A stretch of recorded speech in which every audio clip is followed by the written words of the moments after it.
I feel like this could be the lamest episode that I've ever done. Ugh. Okay. I didn't do an episode because of I had way too much going on. I think it was just like getting home from Florida and just having so much to do, and I wasn't ready to do another episode, and I was also trying to compile some of the things that I thought I could do on the episode and could include.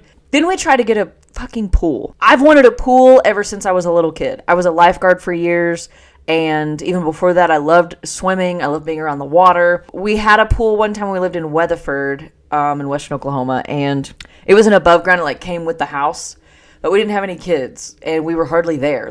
So we took it down, built a deck. Anyway, that's my one swimming pool I owned.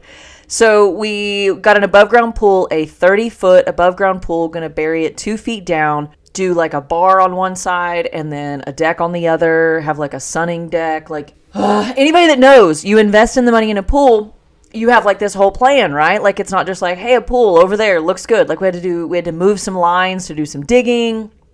We had to be in line for them to even set up the pool. That's basically what this episode is about, is the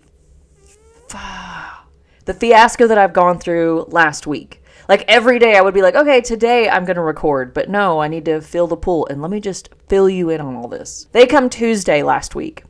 And for whatever reason, like I don't know why it was weird to me. Like, first of all, I'm stressed out. My husband's at work, so it's like just me. Not that I can't handle things. It's just I knew without a doubt, like some kind of random question was going to come out I didn't know the answer to. I wasn't going to be able to get a hold of him. He's going to be like, oh, why'd you do it like that? Like, anyway. So I was stressed about that. My father-in-law and my mother-in-law are over, and they're going to help because there's tree roots that these guys are probably going to be digging through.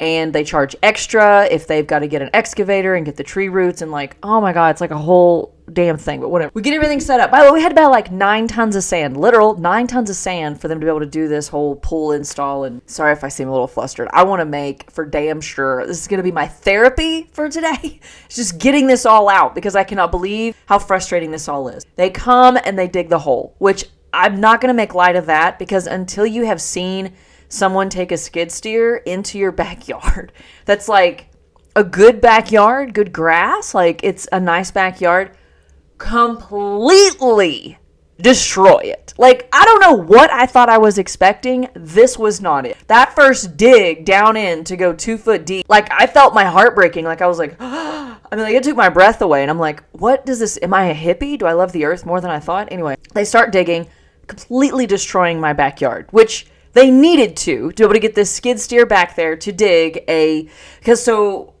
they had to go like a foot out from where we actually wanted the pool. So it's not like 30 foot now. It's like, like even more like it, because you have to put the pool in and then backfill up to it, right? You know, and they've got to install it in the hole, and giant ass hole in my backyard.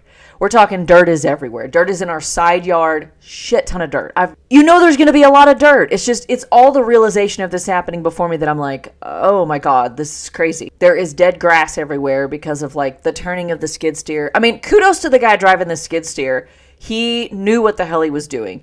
There was like 2 dudes that showed up, and the dude that drove the skid steer, his name was Justice, which I thought was badass. Like, he seemed to know what was going on. The other guy's name was Jeff. He did not look like a Jeff. We'll just say that. There were some other guys that were with him that came later to actually help set up the pool once they had the hole dug. And like, it was just stressful. Like, part of our concrete that goes out of our gate got broke. That's on us. Had to sign off that they like could basically just wreak havoc in our backyard and we pay for it. And that's not even the stressful part. Okay. I haven't even got to that part yet. So they get the hole dug, which took them hours. Then I say hours, it felt like hours. I mean, it took a while to dig this big giant ass hole and get it level, and we're going 2 foot down, we're measuring, we've got the laser leveler at the whole 9 yards. Then they get the sand. So now we've dug a hole, now we've got to put sand in there. It has to be a certain type of sand. We've got the 9 tons, remember I told you? So they're bringing in this sand to be the bottom of the pool where the pool's going to go. There's walls put up, there's liners, we've got drills going, there's like the whole thing. We've got the filter in the back. Where do you want the filter? Where do you want this? And they get us all set up. We start getting the water going, and they're like, don't leave it overnight. Don't leave your hose in either. We don't want it to backfill and, the water go back up into your tank and stuff. And so we're like, okay. So they leave, and we start filling the pool. We fill it till about 9 o'clock that night. They left at like 4:30 or so. We fill it till about 9 o'clock. Shut the puppy down. Get ready for the next day. It's me the whole day. And I'm like, all I'm going to do today, it was a Wednesday, is fill this pool. Just throw our hose in there, crank her up to high, and just, keep an eye on it, make sure everything's going okay. Because in my mind, I'm like, nothing's going to go wrong. I've just got to see how fast it's filling. It starts filling. I started it at 8 o'clock that morning, and around 4 o'clock that afternoon, I noticed that something is not right. So there is a border around our liner so the top of the pool comes about to my collarbone. Around the border of the liner, there's like these big blue boulders, okay? And then it's for so long, and then it fizzles down into like a fake water scene, right? Like rippling water or whatever. I notice as I'm looking across that the boulders are like, and I'm like, what? Am I seeing things? So you start to like look around, and I'm like, is that how this is supposed to go?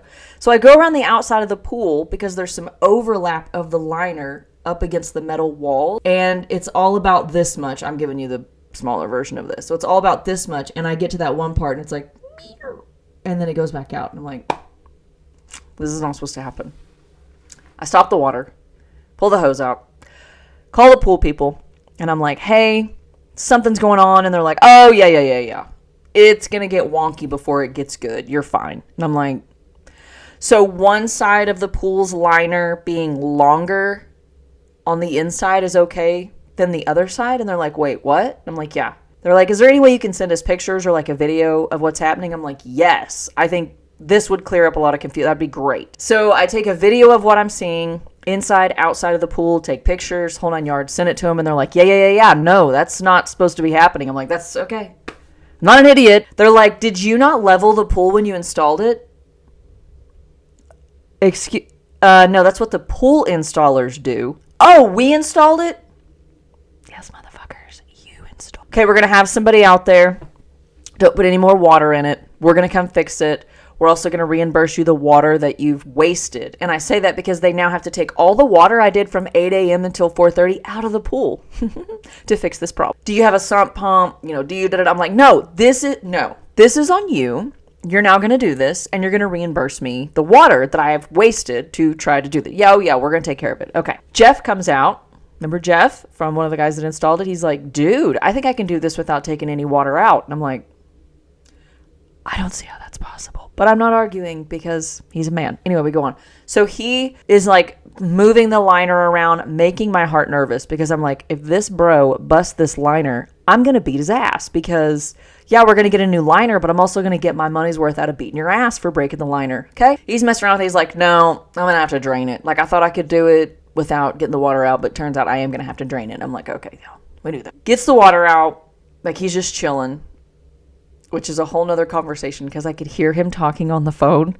And I was like, like when somebody thinks they're alone and they're saying things out loud that you're like, this person thinks they're alone and they're not. You're like, this person thinks they're alone based on how they're talking, and they need to know that I'm over here because they're saying things that I should not hear. Okay? Like this dude was sharing some stuff with a friend that I'm like, I should not know about this. He was talking about how hot some girl was. She was out of his league because she drove a Corvette. And he was looking on Facebook. So-and-so's single now. So is blah, blah, blah. Her dad runs the yada, yada. So I sent her a message on Facebook. Blah, blah. Remember these details because they're important later. Okay? So this guy is like talking about this chick that's hot. She's out of his league. We move on. So the pool gets emptied enough for him to be able to pull the liner. Does this. Takes him a few hours. Like it's a whole choreographed dance. Sends one guy out. I don't know why they're sending one guy out to do this because you have to have somebody inside the pool and outside the pool. But whatever. Okay. So he ends up getting the liner fixed. And I'm like, what can a person do to prevent this from happening? Because now I have a new fear unlocked while I'm trying to fill my pool. Like, how do I make sure this doesn't happen again? Oh my God, this was a fluke deal. Never going to happen again. Hopefully you'll never see me again. 15 years is now how long you're going to enjoy this pool. This is not something that happened. Rare is basically how they made me feel. And I was like, okay, so cool. Never have to worry about this. P.S. So the part about the girl, just a little side note of this, which I did make myself known on my back porch. I was like, like I was clearing my throat. And why sniffing makes you feel like, someone else is there. It's like a polite way of being like, there's another human in your presence. He knew I was there and he still kept talking about this woman. My husband goes out to help him with the side thing. And he was like, yeah, this is not near as bad as I thought. In fact, last night I was telling my old lady that I was nervous about, you know, how bad it was out here. This guy had a freaking girlfriend, wife, something, and was talking on the phone loudly. I'm thinking he's just like a single bronc out there catting around trying to get the Corvette girl with the rich daddy. Meanwhile, bro has a freaking old lady. Anyway, now I can't trust you. Moving on. He's like, yeah, see you later. Have a nice life. I'm headed to Tahlequah. He was headed to the lake. Okay. So I'm like, whew. I feel so much better. Like I even said out loud to Elijah, I feel in my bones that we're fine. This was a weird deal. We're going to move on. We start filling the pool back up. That evening, I had an event that I had to go MC. So I'm getting ready, getting all cute. It's 98 degrees outside or hotter, like all dolled up. And I'm not going to go back outside, but I'm like checking on the pool before Elijah can take over water patrol. And I look out the window. You know where this is fucking going. It's fucking up again. You can see the boulders. Beep.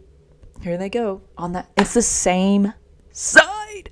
We stop the water, and it's only been running for like a couple of hours at this point. So we stop the water. Hubs is like, now I'm going to call. Now we already know the manager's name. We know service manager's name. We know our salesperson's name. We know the dude that came out. We know the dude that was in charge of the dig. Like we've got all the names. Okay. We're totally Karen loves Chad right now. Right. We're about to get these folks.